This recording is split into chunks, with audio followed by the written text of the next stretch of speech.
दोस्तों good evening. अच्छा, आज मार्केट ने जो है एक अच्छी खासी उठा पटक दिखाई है। तेजी मंदी दोनों तरफ की चाल है, लेकिन ये सिर्फ निफ्टी की बात है। बाकी हर जगह तो भाई गिरावट है। स्मॉल कैप, मिड कैप्स, चाहे वो निफ्टी बैंक हो, हर जगह जो है प्रॉफिट बुकिंग का दौर रहा है। लेकिन कल जो है आरबीआई क्रेडिट पॉलिसी भी है रिजर्व बैंक की, तो देखते हैं भाई क्या उस कारण से मार्केट में वॉलेटिलिटी बढ़ने वाली है। क्या क्या फिर से एक बड़ी चाल आ सकती है? क्या डिस्कस करेंगे मार्केट की, यानी निफ्टी की, बैंक निफ्टी की भी चर्चा करेंगे, स्टॉक्स के एनालिसिस करने का प्रयास करेंगे। स्वागत है आपका आपके अपने चैनल टीके मनी में। मेरा नाम है त्रिभुवन इक्विटी डेरिवेटिव्स। जो नए लोग हैं टेलीग्राम चैनल पर आ सकते हैं, टीके मनी सर्च करना है, टेलीग्राम पे आ जाना है। 17,000 से ज्यादा मेंबर्स पहले से टेलीग्राम पे हैं, 17,000 से ज्यादा मेंबर्स पहले से टेलीग्राम पे हैं। टीके मनी आपको सर्च करना है, टेलीग्राम पे आ जाना है। चलिए चर्चा की शुरुआत करते हैं। सबसे इंपॉर्टेंट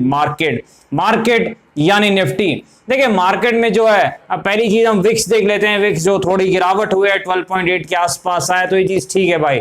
दूसरी चीज, मार्केट में कल डाउ जोन्स में गिरावट थी -300 पॉइंट्स के आसपास, लेकिन सुबह के वक्त Dow futures net to net +100 थे। हमारा एक अंदाजा था कि मार्केट फ्लैट सा जो है उसकी शुरुआत होनी चाहिए, और मेरे ख्याल से कुछ उसी प्रकार की शुरुआत हुई। उसके बाद जरूर एक गिरावट का दौर रहा है, लेकिन फिर से मार्केट ने बाउंस बैक किया। उसके बाद हमने एक चीज डिस्कस की थी भाई। क्या डिस्कस किया था? कि मार्केट अगर जो है ये जो टेक्निकल लेवल, थोड़ा हम पीछे के चार्ट पे चलेंगे, तो अगर मार्केट 16,285 के ऊपर निकलता है तो फिर जो है एक तेजी आ सकती है। और वहीं जो है आप देख सकते हैं कि यहां पर मेरे ख्याल से यहां पर जैसे इस लेवल को इसने क्रॉस किया, एक 50-60 पॉइंट के आसपास की चाल आई है। तकरीबन जो एक्सपायरी डे के दिन देखिए 10-20 पॉइंट की मूवमेंट भी अच्छा खासा जो है वो प्रॉफिट या लॉस कर सकती है। अगर खिलाफ गई तो लॉस, साथ में गई तो प्रॉफिट दे सकती है, क्योंकि एक्सपायरी डे का कमाल यही होता है, खासकर 12 बजे के बाद जो है ऐसा होता है। और यहां पर जो एक अच्छी खासी चाल आई 50 पॉइंट्स के आसपास की, जो 16,290 के आसपास का ये जो एरिया था, जो हमने कल भी डिस्कस किया था कि इसके ऊपर कुछ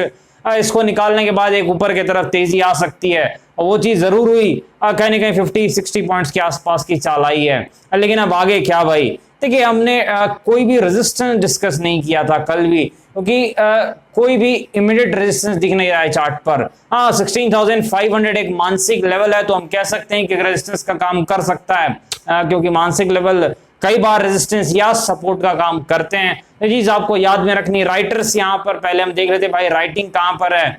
देखिए जो सपोर्ट है इस हफ्ते का इस वक्त वो 16,000 के आसपास है, क्योंकि वहां पर पुट राइटर्स हैं। इस हफ्ते जो है वो 16,000 जो है वो सपोर्ट का काम कर सकता है। और कहीं ना कहीं चीज आपको ध्यान में रखनी है, कॉल राइटिंग थोड़ा टाइम लीजिए, सही जगह पर देखते हैं कहां पर सही राइटर्स बैठते हैं, क्योंकि कॉल राइटर्स की बड़ी पिटाई हुई है पिछले हफ्ते। और देखना होगा कि कहां पर अच्छी खासी और कहीं ना कहीं सही कॉल राइटिंग है। चीज हमें देखना पड़ेगा। राइटिंग हर जगह होती है, लेकिन इंपॉर्टेंट राइटिंग हम देखते हैं जो काम की होती है। हर चीज देखने से कोई फायदा नहीं है मार्केट में 100 चीजें हैं, ये चीज आपको याद रखनी है। तो यहाँ पर जो 16,000 के आसपास इस हफ्ते जो है कहीं ना कहीं सपोर्ट हो सकता है। रेजिस्टेंस हम डिस्कस करेंगे कहीं ना कहीं कल, तो ज्यादा बेटर रहेगा।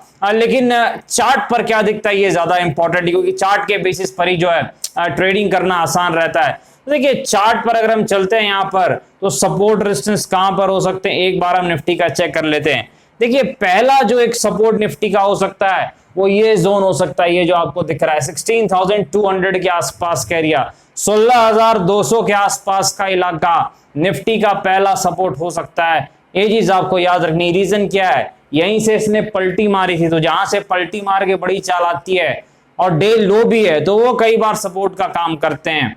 लेकिन अगर देखिए कल तो आरबीआई पॉलिसी है, तो वॉलेटिलिटी हो सकती है। अगर मार्केट में गिरावट हो जाए, ये लेवल टूट जाता है, तो नेक्स्ट सपोर्ट फिर आपको नीचे है। उसके बाद आपको फिर 16,000-16,050 के आसपास जाना पड़ेगा, क्योंकि फिर बीच में कोई बड़े सपोर्ट नहीं, क्योंकि मार्केट रॉकेट की तरह ऊपर आया है। तो रॉकेट की तरह अगर ऊपर आया है तो वो सपोर्ट बनाते हुए नहीं है, चीज आपको याद रखनी। तो जो पुराना रेजिस्टेंस है वही सपोर्ट का काम करेगा।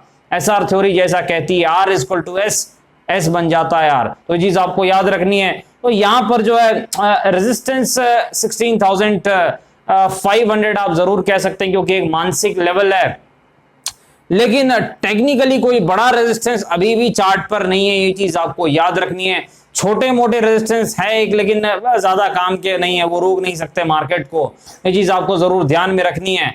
लेकिन सपोर्ट जो है 16,200 के आसपास है और 16,100 के आसपास जो है वो आपका जो है नेक्स्ट सपोर्ट है, ये चीज ध्यान में रखनी है। कल आरबीआई पॉलिसी है तो काफी कुछ डिपेंड करता है। अगर गैप अप होता है मान लीजिए किसी भी कारण से, डाउ जोन्स से जो भी कारण से, तो फिर और टिक जाता है शुरुआती कुछ मिनट में, तो ये जोन भी सपोर्ट का काम कर सकता है। ये जो 16,285 के आसपास का एरिया है, अगर गैप अप हो, कम से कम 50 प्लस पॉइंट का गैप अप हो, ऊपर की तरफ 50 प्लस पॉइंट खुले, तभी जाकर के मेरे ख्याल से ये सपोर्ट का काम करेगा 16,285, अदरवाइज नहीं करेगा, अदरवाइज नहीं करेगा भाई, तब ये टूट जाएगा, ये निकलेगा, ये चीज आपको याद रखनी है।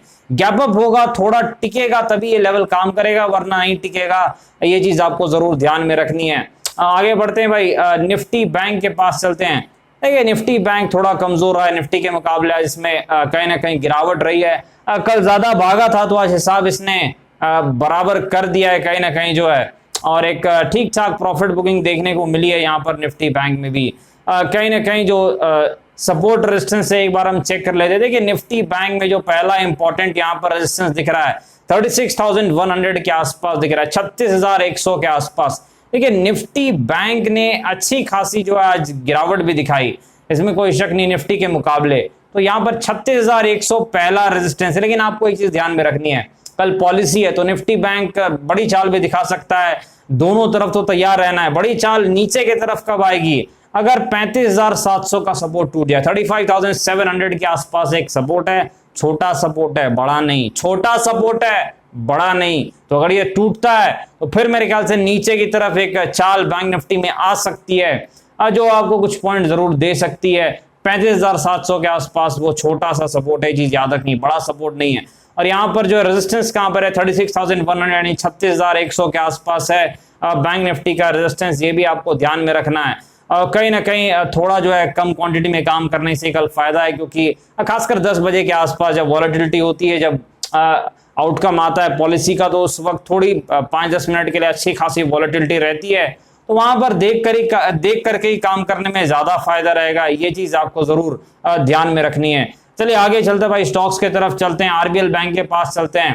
देखिए आरबीएल बैंक में लगातार गिरावट हो रही थी, लगातार जो है इसमें गिरावट का दौर था, और कहीं न कहीं रिजल्ट्स के बाद भी गिरावट हुई, लेकिन अब जो है धीरे धीरे ये 168 के आसपास कुछ इसका ढंग का सपोर्ट है, और वहां तक ये तकरीबन पहुंच चुका है। और कहीं ना कहीं इसकी गिरावट में ये वोडाफोन आइडिया की जो न्यूज है उसका भी असर रहा है, क्योंकि इनका मेरे ख्याल से एक्सपोजर जरूर होगा, इस कारण से हो सकता है कि थोड़ी जो है गिरावट इसमें रही। लेकिन आरबीएल बैंक देखिए अच्छी कंपनी है, जरूर अभी जो है जबरदस्त गिरावट के दौर में चल रही है, लेकिन अच्छा स्टॉक है। लेकिन इसमें कोई शक नहीं है, टेक्निकली जब तक 200 के ऊपर नहीं जाता है तो कमजोर है, ये चीज आपको याद रखनी है, क्योंकि 200 के ऊपर जब तक नहीं निकलता है तब तक तो ये कमजोर है शॉर्ट टर्म में, टेक्निकली ये चीज आपको याद रखनी है। तो क्योंकि 200 के आसपास मेरे ख्याल से 21 डे एक्सपोनेंशियल मूविंग एवरेज है, तो कम से कम उसके ऊपर निकल जाएगा तो शॉर्ट सेलर फंस जाएंगे, कहीं ना कहीं मंदी वाले जो है उनका पलड़ा नीचे की तरफ चला जाएगा, तेजी वाले आ जाएंगे। रेजिस्टेंस कहां पर है 225 के आसपास आरबीएल बैंक का रेजिस्टेंस है, ये चीज आपको याद रखनी है। सपोर्ट कहां पर है भाई, ये 170-175 के आसपास इसका सपोर्ट है आरबीएल बैंक का, ये चीज आपको ध्यान में रखनी है। आगे बढ़ते भाई, वोडाफोन आइडिया के बारे में हमने डिस्कस किया, लेकिन बहुत ज्यादा आपके डिमांड है, क्योंकि ये बहुत ज्यादा वॉलेटिलिटी दिखा रहा है। 6 रुपए के आसपास वोडाफोन आइडिया का सपोर्ट था, 6 रुपए के आसपास इसकी आज क्लोजिंग है, लेकिन दिन में तो भाई बहुत जबरदस्त गिरावट हुई थी। एक वक्त इसने सपोर्ट को तोड़ दिया था और एक बहुत जबरदस्त गिरावट के दौर में चल रहा था, लेकिन पूरी पलटी मारी है और इसने कहीं ना कहीं दिन के हाई पे बंद हुआ है और क्लोजिंग बेसिस पर सपोर्ट को बचा पाया, क्लोजिंग बेसिस पर, इंट्राडे पे नहीं बचा पाया भाई, वहां गिरावट हो चुकी थी, लेकिन बचा लिया। और ये इंपॉर्टेंट है वोडाफोन आइडिया के लिए, क्योंकि एक चीज आपको याद रखनी है, वोडाफोन आइडिया में दिक्कत से बहुत से बैंकिंग शेयर्स पर भी दिक्कत पड़ रहे हैं, वो चीज आपको ध्यान में रखना है, एसबीआई हो, आरबीएल हो, यस बैंक हो, तो ये चीज काफी इंपॉर्टेंट है मार्केट के लिए। और वोडाफोन आइडिया ने बाउंस बैक दिखाया, कुछ न्यूज है पॉजिटिव आई थी, इस कारण से बाउंस बैक आया, क्या वो मुझे पता नहीं भाई, लेकिन बाउंस बैक आया निचले स्तर से, एक ठीक ठाक बाउंस बैक आया वोडा आइडिया में। 6 रुपीज जहां ही है यही इसका सपोर्ट है, लेकिन अब चूंकि इसने एक बड़ी गिरावट दिखाई है तो एक नया सपोर्ट इसने बनाया है, क्योंकि 4.5 रुपए के आसपास है। जो भी तेजी वाले जिन्होंने वोडा आइडिया ऊपर में खरीदा है, जो भी है, 4.5 रुपए जो है वो उम्मीद की किरण है। जब तक ये पैनिक लो है, पैनिक लो अच्छा सपोर्ट होता है। तो जब तक ये पैनिक लो बचता है, वोडाफोन आइडिया फिर से प्रयास जरूर करेगा एक बार ऊपर की तरफ जाने का। लेकिन पैनिक लो अगर टूट जाता है तो फिर दिक्कतें बढ़ सकती है, क्योंकि फिर अगला सपोर्ट मुझे याद है भाई 2020 में फरवरी में जब गिरावट हुई थी तो 3 रुपए के आसपास से पलटी मारा था। तो फिर अगला सपोर्ट तो 3 रुपए के ही आसपास है, उस बीच में है नहीं। तो ये जरूर आपको याद रखनी है, बहुत वॉलेटाइल स्टॉक है। तो वही लोग काम करें जो बहुत ज्यादा रिस्क ले सकते हैं। High risk high reward, very high risk भाई, very high risk very high reward type का स्टॉक है। ये चीज जरूर आपको ध्यान में रखनी है। आगे बढ़ते भाई यस बैंक के पास चलते हैं। देखिए यस बैंक में जो है गजब की गिरावट और प्रॉफिट बुकिंग भी चल रही है। गिरावट आप कह सकते हैं, प्रॉफिट बुकिंग नहीं है भाई, ये तो प्योर गिरावट है। और रीजन शॉर्ट टर्म में ये टेक्निकली कमजोर भी है, क्योंकि ये 21 डे एक्सपोनेंशियल मूविंग एवरेज के नीचे चल रहा है। लेकिन कारण बड़ा सिंपल है, मैंने आपको बताया भी, वो जो न्यूज फ्लो उसका असर काफी बैंकिंग स्टॉक्स में भी पड़ रहा है, इसमें कोई शक नहीं। और इस कारण से गिरावट है यस बैंक में। लेकिन यस बैंक का जैसा मुझे याद है 11-12 के आसपास एक सपोर्ट है, 11-12 के आसपास बहुत पहले हम डिस्कस करते थे, मेरे ख्याल से 1 साल पहले, तब सपोर्ट हुआ करता था जहां से इसने पलटी मारी थी। वही सपोर्ट मेरे ख्याल से आने वाला है, वो आ चुका है 11-12 के आसपास सपोर्ट है यस बैंक का। तो मेरे ख्याल से यस बैंक अब सपोर्ट यानी उम्मीद के किरण के नजदीक आ चुका है। रेजिस्टेंस काफी दूर में है, मेरे ख्याल से जो रेजिस्टेंस है वो 15 के आसपास है, तो ज्यादा फायदा नहीं है रेजिस्टेंस डिस्कस करके, सपोर्ट डिस्कस करके भले कुछ फायदा हो सकता है। आगे बढ़ते हैं, स्टेट बैंक ऑफ इंडिया के पास चलते हैं। देखिए स्टेट बैंक ऑफ इंडिया में अच्छे रिजल्ट्स के बाद प्रॉफिट बुकिंग फिर से आ चुकी है। यहाँ पर जो है हो सकता है वो जो न्यूज फ्लो है उसी का असर रहा, वोडा आइडिया की जो न्यूज है इस कारण से जो है इधर भी कुछ असर रहा है। टेक्निकली जब तक ये 433 के ऊपर रहता है तो शॉर्ट टर्म में ये ठीक है, कोई कमजोरी नहीं है, क्योंकि इसका एक्सपोनेंशियल मूविंग एवरेज के जब तक ऊपर है 21 डे तब तक ठीक है भाई, अच्छा है। नीचे जाएगा तो शॉर्ट टर्म में पहली वीकनेस दिखाना स्टार्ट करेगा। तो जो पहला सपोर्ट है वो 400 के आसपास है स्टेट बैंक ऑफ इंडिया का। State bank of India fundamentally strong stock है, लॉन्ग टर्म कोर पोर्टफोलियो का स्टॉक है, अच्छी कंपनी है। लेकिन अब देखिए ये चीज आपको याद रखनी है, लेवल 400 के आसपास इसका सपोर्ट है, ये चीज जरूर आपको ध्यान में रखनी है।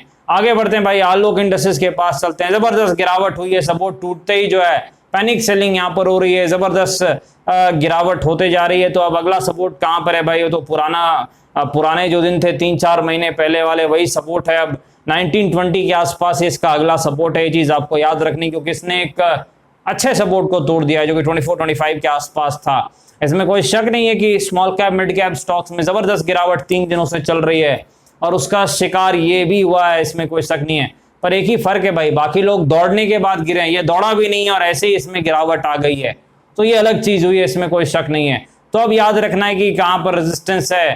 देखिए रेजिस्टेंस जो है वो 29 के आसपास है आलोक इंडस्ट्रीज का, ये चीज आपको याद रखनी है। चेंज हो गया भाई, 29 के आसपास रेजिस्टेंस है, 19, 20, 19, 20 के आसपास आलोक इंडस्ट्रीज का सपोर्ट है, ये चीज आपको ध्यान में रखनी है। वॉल्यूम तो मेरे ख्याल से कुछ उतने खास हुए नहीं है, तो कम वॉल्यूम पे अगर गिरावट है तो ठीक है भाई, तब कोई दिक्कत नहीं है। अगर कम वॉल्यूम में गिरावट है तो उतना खतरा नहीं है जितना ज्यादा वॉल्यूम के गिरावट में होता है, ये चीज आपको ध्यान में रखनी है। डिस्क्लेमर आपको पता है, वीडियो एजुकेशन इन्फॉर्मेशन पर अपने फाइनेंशियल एडवाइजर से बातचीत करके बाजार में काफी जोखिम है, थोड़ा ध्यान से काम करें। धन्यवाद।